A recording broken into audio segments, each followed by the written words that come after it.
do you feel that is refreshing?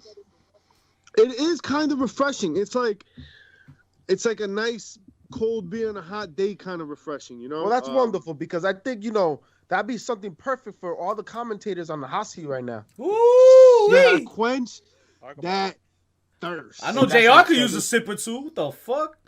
Yo, I laughed because I was on Twitter and somebody said, "Oh my God, JR is amazing." Yo, JR is the shit, but he's not unflappable. Like the man fucks up. Did you tell him to get off the network? Yeah.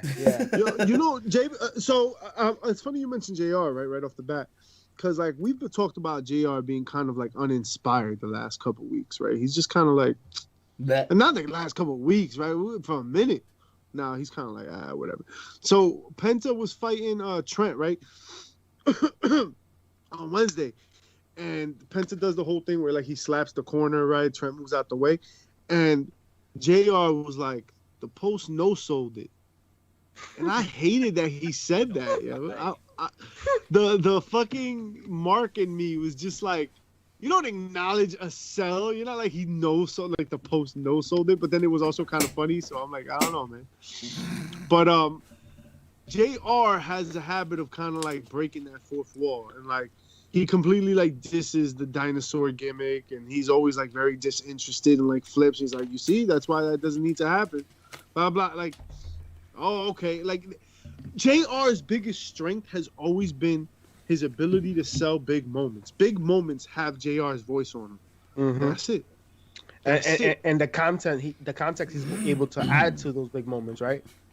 Yeah. Right. But you have to say there's a correlation between the fact that the big moments haven't been there consistently and his lack of being able to produce that. No, I disagree wholeheartedly. There have been. You know who else disagrees? The Stinger, right? Sting came out. Shivani's taking over though. Wrestling he's seen in a long time.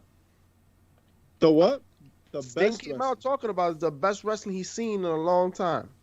Athletically, sure, absolutely. And I'm not talking shit about the wrestling. I'm talking shit about JR selling it. Yeah, but then when you think about the big moment with Sting, right? What do you remember? Whose voice do you remember? JR's or Shivani's? That shit was Shivani's, bro. Let's be real. But you remember it. But you remember it though. It's Sting! Yeah, that he kind of like stepped on JR's toes with that though, don't you think?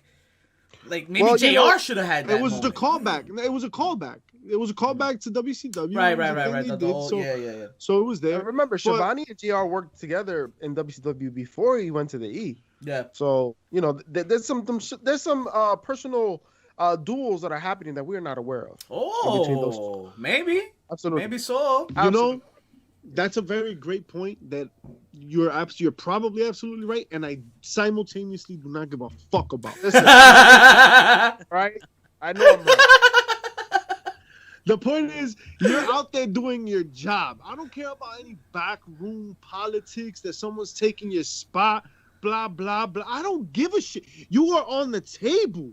And if you're not performing on the table, wrestling is narrated by the announcers. The experience comes through the announcers. They're the ones that feed you stories. So a lot of the times when we even talk about creative sucks, it's really announcers also suck because there's no connections being made. But here we are with JR, and his greatest importance to the game is how he sells moments. And he just don't sell moments no more. All he tells you is how mediocre things are. He's the wet blanket. Who wants that? JR, highly respected. He is like legend in the game. But even Jordan had to be like, these wizards, they ain't gonna do it for me, pal. It's his time, yeah. Yeah, it's over. That sounds, but it disrespectful, but it's not, man. Like, that's it. But how does the future sound? Does it sound promising to you? Well, the future sounds like they apologize a lot because Pat McAfee on SmackDown, that's all he was doing. All right, but we'll get to Pat McAfee. We got to do something about AEW. Okay. But what are we doing with this AEW booth? Excalibur clearly has to be on it. Yeah. I think he's the best part of their announced team. It's just that he stands out. It's just that he stands out because he's the only one doing the actual the work. But it's because this guy names every move. Yeah, that's what I'm saying. Like he's the one that's actually doing it now, and then maybe he should have done the other role. Maybe he should have done. But are we invested in the name?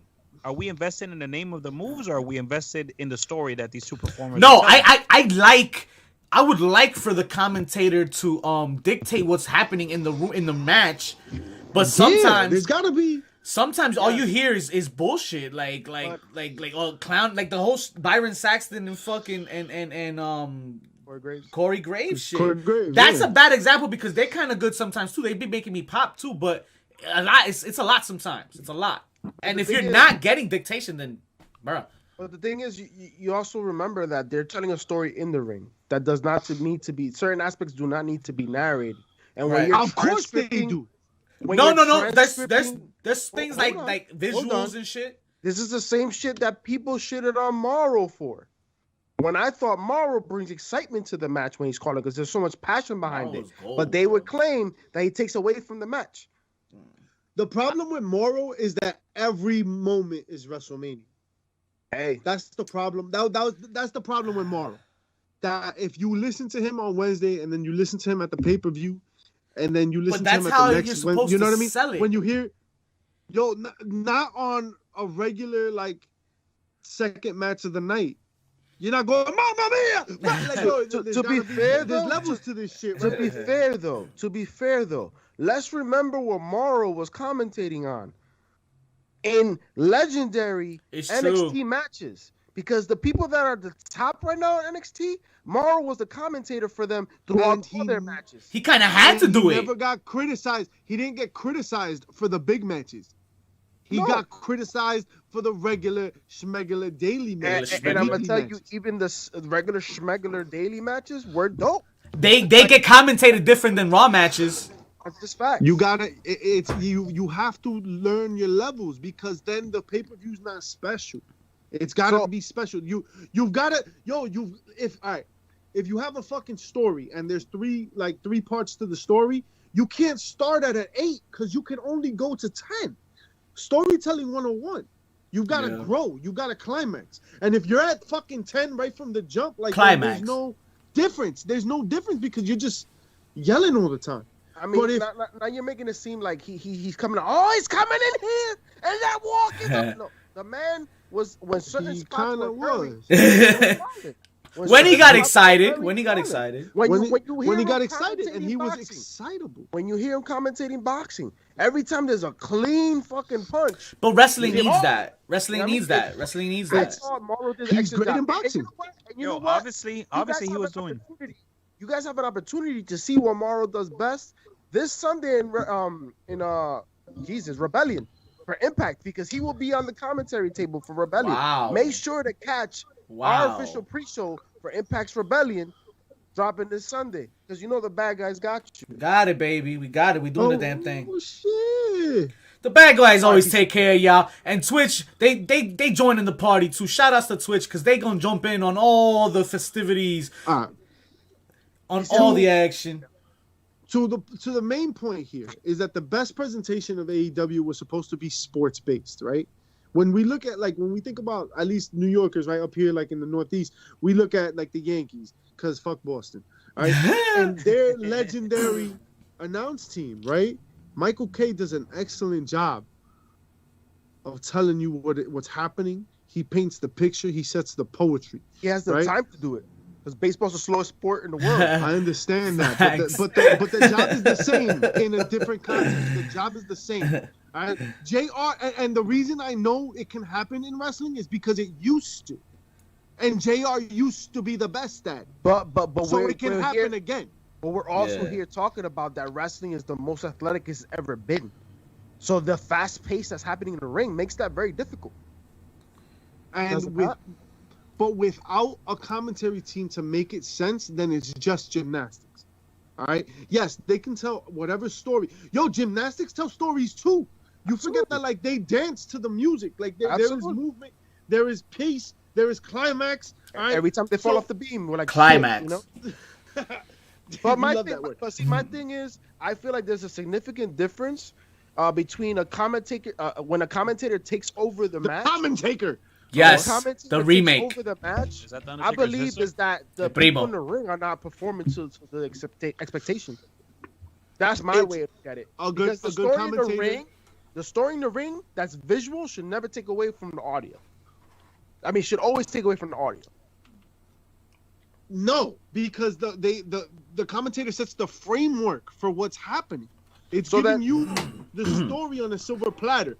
And again, 100%. That's what JR used to be good at. So when Stone Cold turned I think WrestleMania 17, right? Everybody was like, holy shit. Because JR was like, holy shit. 100%. Because he had painted this picture that what's Vince doing here? Vince 100%. Is not going to help The Rock. He's not going to help Stone Cold. So Mischief, I'm going to shit on your whole point, right? So then tell me, when you are in any live sports event, why do you mark out? You don't hear any commentating. It's because of the story being told in the ring. That's the number one. That's all you have. That's all you have. There is no other option. If I could go to a baseball game, if I could go to a football game, if I could go to WWE and I can listen to what the announcers are saying, absolutely, positively, unequivocally, yes, I would. And I'd pay extra for it. Right? Vic, didn't you say that at one of the WrestleManias that was a thing? There was Bluetooth. There was a Bluetooth option. Some WrestleManias. It's 2021. Yeah. But here's the thing. Here's the thing. We're focused on JR so much, and yeah, I get it. He's done. That's it. There's no repairing him. But how do we feel about the future though? Yeah. But how do we feel about the future? Because it sounds like what you're saying. It sounds like we're in good hands. Excalibur is the future for no, AEW. Not even just Excalibur. I'm talking about WWE's new commentary system that they got. So go ahead. And the reason I was so adamant about this AEW thing is because it sets up my point for Raw and SmackDown. All right. Okay. The sports references, the Michael K comparison, that's on purpose. Because sports tell a great story. When you think about sports, the sport tells the story. The commentators narrate. All right. It happens in football, right? Like nobody's there talking about the announcers taking away. The best announcers don't take away. Right? Tony Romo's out there doing a great job as a commentator, right? Because he adds to the experience. Sports are the best at doing this. And when they succeed excellently. Adnan Virk coming into Raw, that is a sports-centered presentation. You're looking for someone to narrate that story. You got to look to sports. They are the best at doing something out of nothing. They sell you from numbers. They tell you stories. Do they not? Facts. Right? Don't you sit at Monday Night Football and you're listening to, you used to listen to Gruden and Mike talk about the statistics of like the yardage and whatever, and like on third downs, there's a 45% chance that when it's raining and it's Monday and he's got a boner, that he's gonna get a you knew the statistics because from numbers they told stories. They need to bring that to AEW, and that's what they're trying to do with the ranking. And I think Excalibur is that sports element. I think he's being dragged down by people like JR. All right, in WWE. Wow. We're adding that with Adnan Virk, who's got that ESPN background, who can tell a story by what he sees, right? He's able to convey that to the audience because that's what sports does, right? No one narrates that shit but the commentary. Pat McAfee is doing the same shit, but he's on the color side. He's on the color commentary side. He's giving you personality, the Tony Romo, that can tell you the depth behind it in a sports package. Right?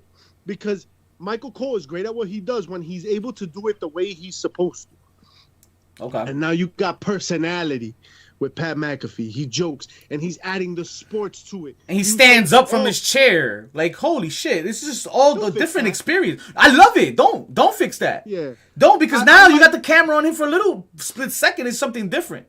But I mean, don't take the match, but still. He's got a climax, right? So like we can't be standing up on a regular Friday. right. Not right. Yeah, no. But it was his first time, so he did excellent. And they both did great. Adnan's gonna find his groove. He's got two dudes to help him do it. Pat's gonna find his groove first. I'm not mad at it. I like it. I like the new movements. Yeah. The sound. The new sound, the sports centered like that presentation, that's important because that's That's where they're gonna bring more fans back. And I think the Peacock deal, I think the Fox deal, I think that's what it's all about. And it's interesting because you're talking about bringing legitimacy to the wrestling industry, and one of the celebrities that was just part of WrestleMania, Jake Paul. He went on a show and he said, "Yo, people were saying, oh, you sold that stunner really well." He was like, "Dude, I didn't sell shit. That shit hurt." These guys go in. Like I got kicked and I got fucking flipped over. Like that was not like I didn't do shit. They did shit to me. And bringing legitimate analysts, sports enthusiasts, people that know how to tell that type of competitive story, it would help. Yeah, Adnan didn't do a terrible job on Monday Night Raw. It's just Monday Night Raw is a terrible job. And Pat McAfee, people loved it. That's the best way to put it. I just feel maybe he wasn't ready for a 2-man show, right? Okay. Since all you can see is Michael Cole, but like shaking his head. You know what I mean? Writing receipts and shit. Like, yeah. I don't know. Nah, but they gotta keep at it, man. Keep at it. He has charisma. McAfee can get it done. I'm a little upset that we didn't see them McAfee flesh out his character a little more. What he was doing in NXT was dope. I would like to see that a little more. Maybe we will get it.